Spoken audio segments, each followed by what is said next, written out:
Welcome back everyone to Castlevania Bloodlines. I am Markus and today we're gonna start the third stage in the game, the Leaning Tower of Pisa. We are in Italy! Yes!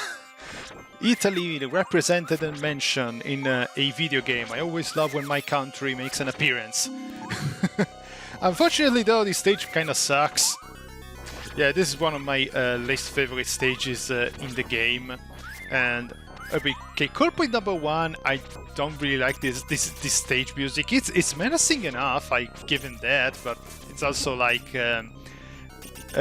menacing and atmospheric and stuff like that. I don't think it works particularly well. I never kind of like these types of music. I always love something more energetic to get the really blood pumping. But hey, can't all be the same. So yeah, the stage is definitely not one of my favorites in this game, and the reason is gonna be very simple, very quickly. For starters, we have this freaking section with a crap ton of stairs and these skull columns that are gonna shoot their fireballs all over the damn place. So if you time your your spear swing badly, that's basically what's gonna happen to you. We're gonna get a lot of cheap damage along the way. This stage is really like having these kind of weird inclines, and there's also this forsaken harpies. This is a section where the jump of Eric is mandatory to continue with the stage. This is there's a section like this. There's also a section where you can use the John special abilities, which is basically evolution. I want to say, yeah, evolution is the right call, because like in Super Castlevania 4 with Simon, you could just pole swing with your whip. Here you can do the same thing. But instead of having just only this specific point where you can latch on with your whip and do stuff, you can attach to the ceiling, and you have a lot of opportunities to go and do some very creative, if a bit dangerous types of platforming. I don't really like using it. Like I said, there's a reason why I vastly prefer Eric. Is much easily accessible as a character, and the swing of the ceiling with the whip is a little bit imprecise for my liking, and especially to get the diagonal whipping with the diagonal whipping. It's a bit awkward. It's not as clean as it is in Super Castlevania 4, because they wanted to make it harder for you, make it more similar to the classic games. And now we have this section where the screen is scrolling upwards, so you know what that means. Everything below is now a bottomless pit. And now we have all these Medusa heads. Words of advice: do not engage with these Medusa heads. Try to ignore it unless it's mandatory for you to try and attack them to stay alive, because otherwise they're gonna not only spawn again quicker, but you might also end up striking a bit wrong with your attacks. So just be careful in also times when you probably need avoiding stuff. But yeah, this is not the worst part of the stage just yet. The worst part is gonna be coming in a minute. This stage is very heavily with all the various platforming stuff, and it's one where the one of the more classic aspects of Classicvania is gonna come and bite you in the ass, and it's the knockback that you get.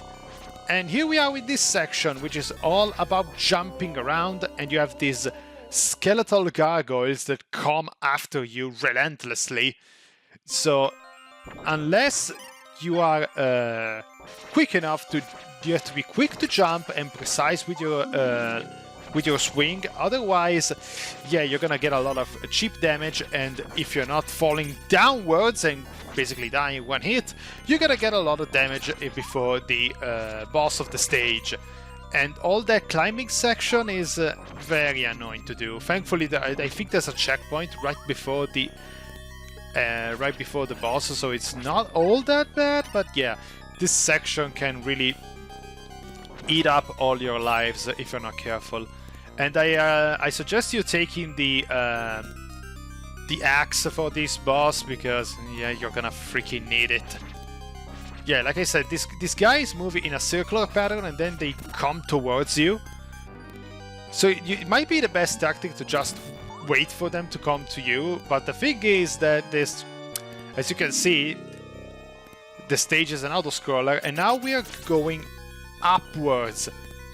This section is basically screaming for you to get killed by a knockback. It's very annoying. Yeah, this is where this swing attack can be very useful, but as you saw, you don't need to spam it relentlessly like I do, because there's a very high chance of you getting your ass kicked and mistiming the swing. And oh my god, I got the holy water. The holy water is useless against the boss, so try not to pick it up. At this point, I'm basically hoping to god that I don't die and reach the checkpoint. Oh, and thankfully I managed to do so. I know it gives us an axe right before the boss, so yeah. No wall meat for you. And here's the boss! The worst, one of the worst bosses in this game for one reason. Yeah, thank you. For one reason, I hate his pattern. It's actually a multitude of reasons, and yeah, its pattern is one of those, but I'll go into it once I start. So, we are on top of the Tower of Pisa, and as you can see, the arena is moving. He has two attacks. He attacks with that swing of the tail, and now he has these attacks where he goes with a spread of in three directions. This is an attack that I get always end up getting hit, and he alters between those two attacks. The first time he pops up, he goes with the whipping that it's very easy to avoid, and now he gets with these three balls that are not as easy to avoid. And the issue is that since you're constantly moving, and if you're not very careful, you might end up getting hit by one of those balls, and you get swung off the stage. There are many instances against this boss where you might basically end up getting killed from the knockback. It's very annoying. And now the actual worst part. Because the thing is constantly moving, and he's trying to basically jump up on you, but since the floor is always moving, he always constantly switches his direction. Like there, I got really close to get killed by falling off the stage. I freaking hate this boss. And yeah, but thankfully I managed to do it no problem.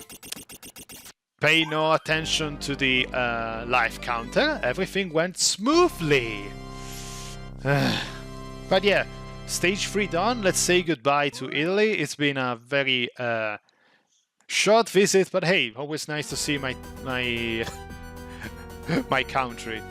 More video games need to have a stage set in Italy. It's always a plus for me. I am that kind of guy. I'm not exactly ultra patriotic, but I do just really like to see Italy being represented in video game form. And now we get to Germany, the ammunition factory, because German equals military, I guess. I think it's kind of the stereotyping going on here. But yeah, this is the beginning of the stage with these skeletons bombarding you with bones all over the place. Just do your best and keep moving. I like this stage a lot. It's very modern, very new. It's definitely a breath of fresh air. This is something that I really like about Bloodlines. It goes off the beaten path with the type of stages that gives to the player. I think Lords of Shadows 2 did something similar when it's set in modern time, but apparently people ended up hating that aspect of the game. I don't know. I haven't played Lords of Shadows 2 yet. I played a bit of 1. I never bothered to play Mirror of Fate, and I haven't played 2. I don't want to shit on Lords of Shadows too much because I think they are very, very good games.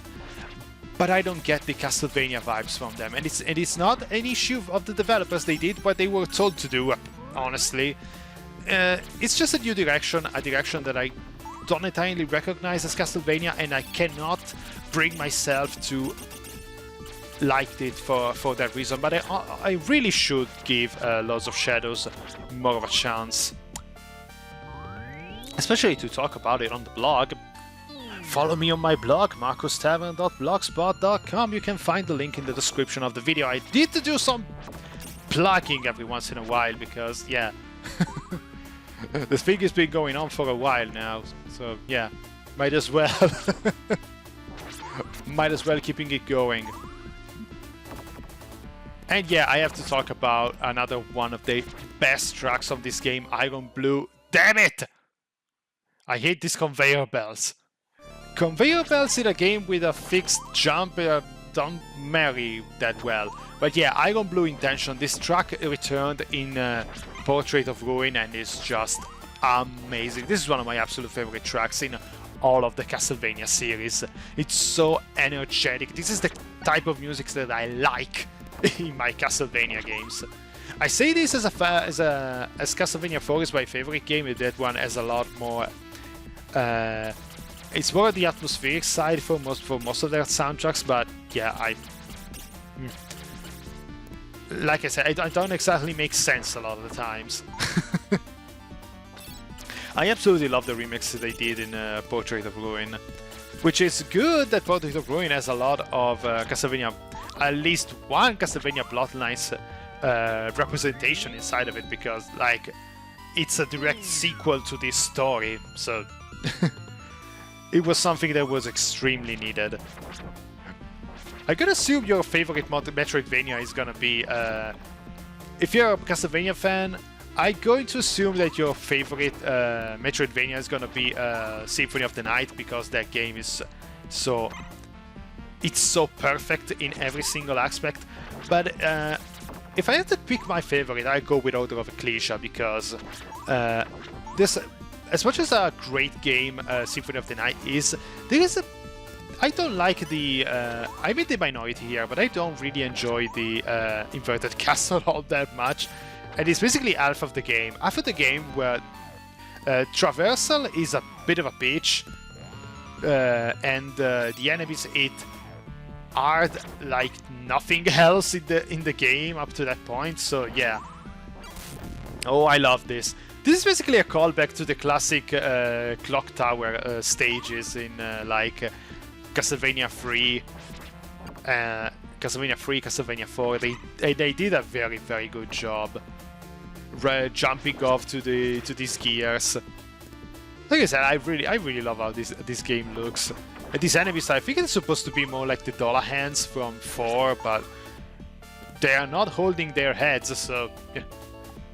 They are soon to be dollar hands. I'm gonna say. Yeah, these Medusa heads are put in the most annoying places ever. Go away.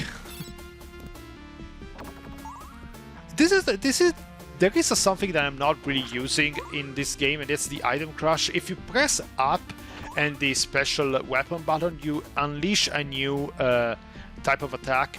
I don't really use it because it doesn't feel as useful as it was in, like, for example, Rondo of Blood. I don't know if this game did it. I think this game did it first, then Rondo, but yeah. In Rondo, they were a lot more useful. Here, they are fine-ish, but yeah, I don't really like using them. And this is another annoying section because we have to jump on these moving platforms, and yep, the ghosts are quick. I'm gonna hold to your ass like nothing else. This is another section where I died a lot. The best thing you could do is try to either take your time to at least get rid of the easy ones, but after that, just go. If you have a way to proceed, just go and ignore is the best tactic. Once you're on solid ground, then take care of the ghosts as you see fit. But yeah, don't bother with them whilst you're on the platforms. Otherwise, you're basically asking for trouble. And another mini boss. What Castlevania would be without the Frankenstein creature. This is a very this is not that hard of a boss. You have to be careful about that first whip attack and be quick enough on your feet to jump on the platform to avoid the thunder attack. But yeah, like I said, this game really likes their mini bosses. This is another annoying section. Oh my god, these blades are gonna be hitting you, and they do 3/4 of your health worth of damage. And you don't have any kind of slide, or you can't walk while crouching like you do in like Castlevania 4. So you have to be very careful, and yep, that's what happens if you raise up your feet at the wrong time. Oh my god, this section, I really do not enjoy this section because it's very hard for you to go by unscathed. Oh my god. At least these enemies are very easy to bait. And yeah, right now I am scared shitless about taking damage. Here we go. And this one is the worst. It's very slow and it's going towards you instead of moving with you. So you have to go here, crouch, walk and crouch. Walk and crouch, and oh my god, I am so scared about taking damage. In extreme mode, these things hurt like absolute freaking hell. And speaking of hell, this is another annoying as hell section. Jumping between moving platforms with a fixed jump and a guy who is ready to swing his Morning Star like his chain ball like nothing else. Like I said, don't pay attention to my life counter. Yeah, I died a lot in this section as well. It's very hard not to take damage because these guys in extreme mode take a lot more punishment, and yeah, we have the bats that swing by very quickly, and we are on a moving platform, so we cannot be always safe with the jumping. The risk of you jumping and not finding yourself a solid ground to land on is, yeah, it's real. Very, very real. But yeah, we managed to pull through. And here we have a little anticipation of what the boss might ends up being. I love all these effects. This is my favorite boss in terms of graphical effect. Another boss that seems to be taken straight out of Vector Man is this robot completely made up of gears, and you have to hit the ball in the center. His attack pattern is very easy to avoid, honestly. It's very fixated, it's very telegraphed, and the more you hit him, the smaller it becomes, and he moves quicker, but at the same time, him getting smaller also means that it's gonna make it a lot easier for you to keep hitting his weak point. So yeah, as long as you don't stay in the place where he's about to land, you're fine. And I love that he goes with his hands up in the air, all happy if he manages to beat you. It's a very cool detail. It gives this boss a lot more personality compared to all the others. But yeah, like I said, it's fine. Just be wary of your surroundings against him, and you won't have too much problems. Avoid the gears shooting upwards. Just look at his arm movement that gives you a lot of opportunity to basically tell what the next type of attack is going to be. As you can see, it moves very slowly. Let's go! Yeah, this is probably the easiest boss in the game. But it's more of a spectacle for all the effects that he has. They really went overboard with using the capabilities of the Genesis here. Let's be careful here because he changed his stance. Now it's very close to the end. He's gonna start repeating some moves at this point once he lands back on his feet. So yeah, just keep moving as you always did and you'll be golden.